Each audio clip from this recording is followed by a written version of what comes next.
This is English shorthand dictation number 190 and the dictation speed is 160 words per minute. Ready? Start. Sir, I stand here to gladly support the 126th Constitution Amendment Bill 2021. With full support, I make an appeal to you. I am feeling a little sad, but I am sure the appeal will work. Yesterday there was a 7-hour discussion in the Lok Sabha. Today we have had 2 hours discussion with about 6 more hours to go. Sir, we are missing somebody in the Parliament. We are really missing our Honorable Prime Minister. This is an important constitutional amendment bill. I am sure my appeal will not fall on deaf ears and he will come here to listen to us. Otherwise, in the Olympic spirit, we can have a cutout too. But that would not be very parliamentary. There is no doubt our Honorable Prime Minister is a great believer in the Olympic Games. There is an Olympic god named Poseidon. Poseidon is linked today to army, media, ministers, activists, judiciary and opposition members. How is that, sir? That is because Poseidon's son is called Pegasus. So maybe tomorrow or day after tomorrow, if you want to extend this discussion, we would like to come and discuss this on the floor of the House. Sir, I am also very happy today because I am the second speaker from the opposition. Now it may be a coincidence that the first speaker from the opposition was my friend and colleague who is a member of parliament from West Bengal. He is a member of parliament sent here by the members of Legislative Assembly of the Congress Party and the Trinamool Congress Party. It is not a coincidence. I was not going to talk about elections. I was going to talk straight into the OBC bill. But the previous speaker told me that he is going to win some election in 2022. So I mildly want to remind him that with 9% OBCs in Bengal, 30% scheduled castes and scheduled tribes, and 50% women in Bengal, we actually do not want to talk about elections because we do not talk, we do. But it seems that the nightmare is continuing and our friends here cannot get away from Bengal. We are discussing a constitution amendment bill today. It was not just an election between my party's manifesto and another party's manifesto. Our interpretation is that it was an election where a manifesto was against the constitution and the constitution won. Sir, I am not a trained lawyer. I would not always use pretty words. Neither can I bear the pain nor can I express myself. I am actually referring to the legislation.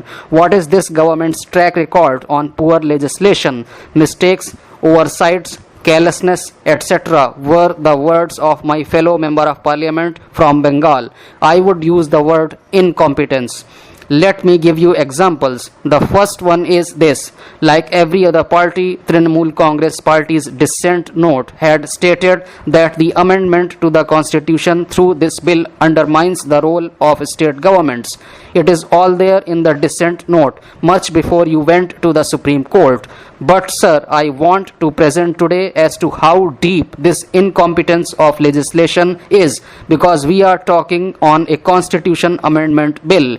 They passed the GST bill and we all supported it. We warned them on implementation. This is our real record. Sir, 376 changes were made to GST in 10 months. My request to the government is to take our advice. I am giving suggestions. I gave you one example of GST. The Honorable Home Minister was here a few months ago or 1 year ago. On the floor of the House, the Honorable Home Minister talked about the Citizenship Amendment Act. Sir, I will give you one more example of farm bills. Again, what did you do? You did not listen. So you have a history. The basic hypothesis is that there is fault 1, fault 2, etc. You correct the fault and then you congratulate yourselves. That is the basic thing which my fellow member of parliament from Bengal and I are trying to say. Now I come to the core issues of federalism. It is good that in this bill you have done the correction.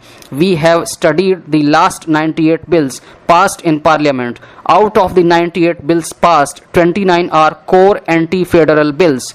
An amount of rupees 7 lakh crore promised to the states is not released. Now you are making all these promises quoting federalism, but you have not given the states that amount of rupees 7 lakh crore. It is an assault on federalism. Sir, let me explain to them.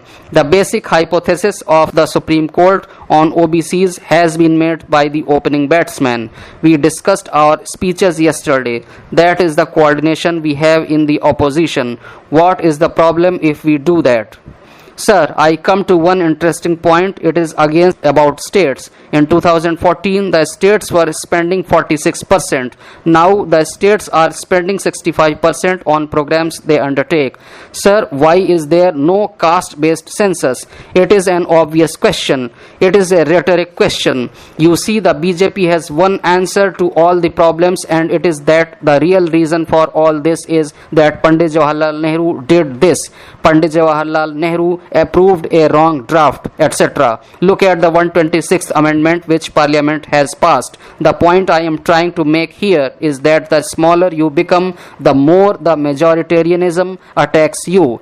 We welcomed the 126th amendment. It is because you took the SC and ST reservation up by 10 years. We requested you to take it up by 30 years, but you did a cheap stunt. You took away the reservation of the Anglo-Indian community of 40,000 people in the 10 assemblies and in the parliament. What did you tell them? You told them that the census mentioned 200 people. Now you know why this government does not want to discuss the son of Poseidon. It is because if we start discussing it, then lots of skeletons would come out of the cupboard. I want to make 2 points. One is on the ground implementation.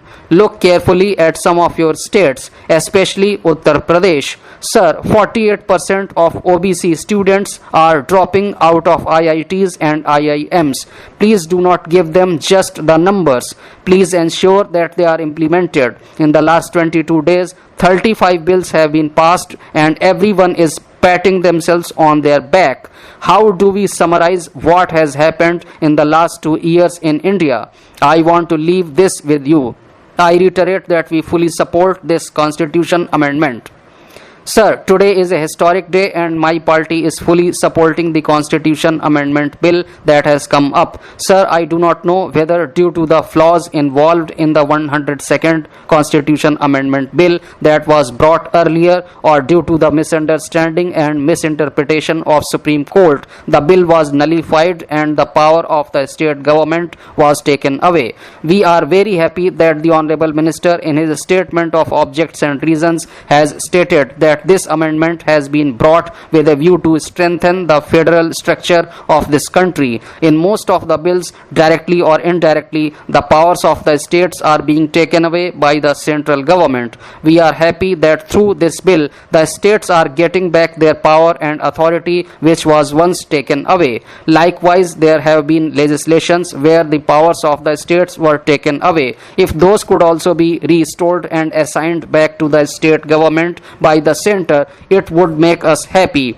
Sir, Mahatma Gandhi in his deliberations on Swaraj said that his main focus was always aimed at financial equality. He used to say that when we are born equal, we have the right to equal opportunity, and based on that, the framers of our constitution had made the provision of reservation in the Constitution of India. Sir, I would refer to 2 issues only as I am left with limited time. Moreover, another member from my party will also analyze and deliberate on the given subject from legal perspective. Many state governments have devised their own reservation policies on various occasions for the people belonging to the OBCs, but all these policies have come under controversies and all have been referred to high courts and the Supreme Court, and in most of the cases the respective courts have rejected them. The main reason for rejecting them was non-availability of any statistics or census data pertaining to OBCs in India.